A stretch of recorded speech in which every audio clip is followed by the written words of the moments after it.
جن مردوں کی بچپن کی غلط کاریوں کی وجہ سے یا بڑھاپے کی وجہ سے مردانہ قوت کمزور ہو جاتی ہے، وہ مرد حضرات اپنی ضرورت کو پورا کرنے کے لیے میڈیکل سٹوروں، عطائی ڈاکٹروں یا اسی طرح منشیات کے اڈوں سے ٹائمنگ بڑھانے کے لیے ٹیبلٹ لیتے ہیں۔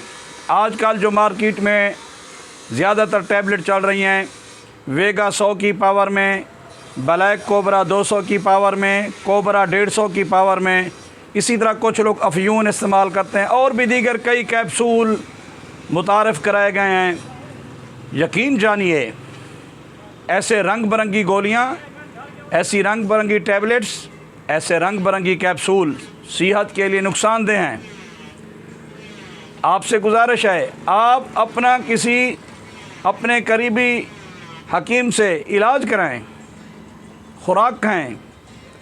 اگر آپ کی مجبوری بن گئی ہے، یہ ٹیبلٹ آپ چھوڑ نہیں سکتے، آپ عادی ہو چکے ہیں، تو ان ٹیبلٹ کی وجہ سے ہونے والے نقصانات سے اگر آپ بچنا چاہتے ہیں تو میں آج آپ کو چند باتیں عرض کرتا ہوں۔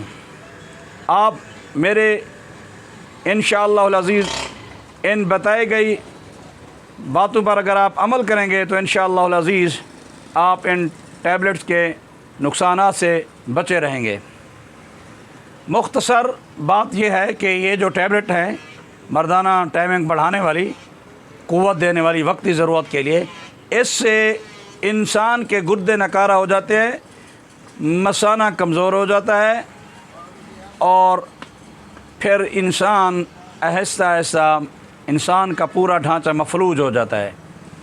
بعض ایسے کئی لوگوں کو فالج بھی ہوا ہے۔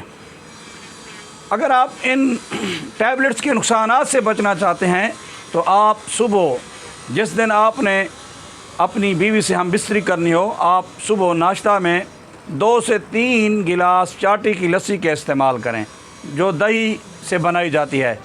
اس لسی میں آپ نے پھر 1 چمچ کلمی شورا کا یا 1.5 چمچ حل کر کے پینا ہے۔ پھر دوپہر کے لنچ آپ نے جو دوپہر کا لنچ کرنا ہے، وہ آپ نے دوپہر کو ہلکی پھلکی غذا لینی ہے، 1 آدھ روٹی لینی ہے یا کوئی 1-2 سیب ہو گئے بس۔ پھر دوپہر کو بھی آپ نے 1 سے 2 گلاس چاٹی کی لسی کے استعمال کرنے ہیں۔ شام کو آپ نے بالکل کھانا نہیں کھانا۔ مغرب کے وقت اگر آپ کو بھوک یا پیاس لگے تو آپ نے 1 پاؤ سے آدھا کلو خالص دودھ پینا ہے، دودھ آپ نے نیم گرم پینا ہے۔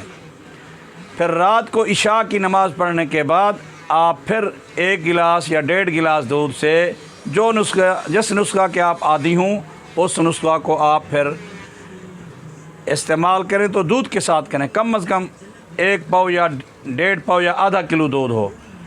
پھر ہم بستری کرنے سے کم از کم 2 سے 3 گھنٹے پہلے اپنا نسخہ استعمال کریں۔ بس آپ نے پھر جب نسخہ استعمال کرنا ہے تو دودھ کے ساتھ استعمال کرنا ہے اور پیٹ کو خالی رکھنا ہے۔ 2 سے 3 گھنٹے کے بعد پھر ہم بستری کریں۔ انشاءاللہ آپ اس ترتیب سے نقصانات سے بچے رہیں گے۔